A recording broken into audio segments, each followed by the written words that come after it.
নমস্কাৰ, আপোনালোকক মোৰ অন্য এটা ভিডিঅ'লৈ স্বাগতম জনালোঁ। এইটো নতুন ভেৰাইটিৰ এগ্ল'নিমা, ইয়াৰ নাম ট্ৰাই কালাৰ। ইয়াত 3টা কালাৰ আছে আৰু মোৰ বেম্বো হাতটো আজি আপোনালোকক দেখুৱাম। এইটো এনেকৈ বনাই আছোঁ, সম্পূৰ্ণ হোৱাগৈ নাই। সম্পূৰ্ণ হ'লে মই আপোনালোকক পুনৰ দেখুৱাম।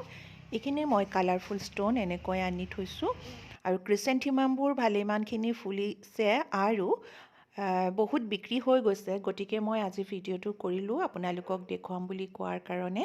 নহ'লে ভাবিলোঁ পিছত আকৌ দেখুৱাবলৈ নাপাম, গোটেইখিনি বিক্ৰী হৈ যাব। আৰু মাটিত ৰোৱা ইনকাখিনি মোৰ কিমান ডাঙৰ হ'ল আপোনালোকক দেখুৱাবলৈ মন গ'ল, সেইকাৰণে মই ভিডিঅ'টোত ইনকাখিনিও দেখুৱাবলৈ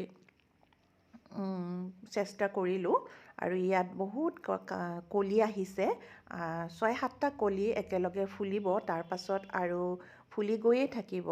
মাটিত ৰুলে আচলতে ইনকাবিলাকত বহুত ফুল পোৱা যায়, 25টাতকৈ ওপৰত ফুল পোৱা যায়। যেতিয়া ফুলিব মই আপোনালোকক দেখুৱাম। আৰু পিটনিয়াবোৰ শুকপটত এনেধৰণে মই ৰুই দিছোঁ আৰু ফুলিলে মই আপোনালোকৰ লগত আকৌ শ্বেয়াৰ কৰিম। বগেনভেলিয়াৰখিনি আপডেটো আপোনালোকক আজি দিলোঁ। সাৰ যেতিয়া প্ৰয়োগ কৰিছিলোঁ তেতিয়া মই আপোনালোকক দেখুৱাইছিলোঁ আৰু তাৰ সম্পূৰ্ণ 20 দিনৰ পাছতেই মোৰ গোটেই বগেনভেলিয়াবিলাকত কলি আহিছে আৰু কিছুমান ফুলিবলৈ লৈছে।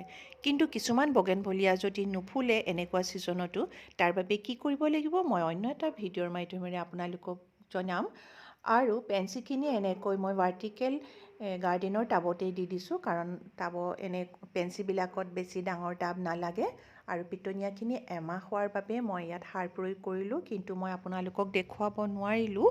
আপোনালোকেও যদি আপোনালোকৰ পিটনিয়াবিলাক এমাহ হ'ল আপোনালোকে সাৰ প্ৰয়োগ কৰিব। মই আকৌ যেতিয়া সাৰ প্ৰয়োগ কৰিম মই আপোনালোকক দেখুৱাম কি সাৰ প্ৰয়োগ কৰিছোঁ। এইখিনি জাইগ' কেকটাছ কলি আহিলে, কাৰণ ডিচেম্বৰ মাহত জাইগ' কেকটাছবোৰ ফুলিবলৈ লয়। আৰু আজিলৈ মোৰ ভিডিঅ'টো বেছি দীঘলীয়া নকৰোঁ, ইমানতে সামৰণি মাৰিছোঁ। যিসকলে চাই আছে প্লিজ লাইক এটা কৰি দিব। নতুনসকলে চোৱাসকলেও মোৰ চেনেলটো ছাবস্ক্ৰাইব কৰি শ্বেয়াৰ কৰি দিব। আজিলৈ আহিছোঁ, পুনৰ এটা ভিডিঅ'লৈ আপোনালোকৰ মাজলৈ আহিম।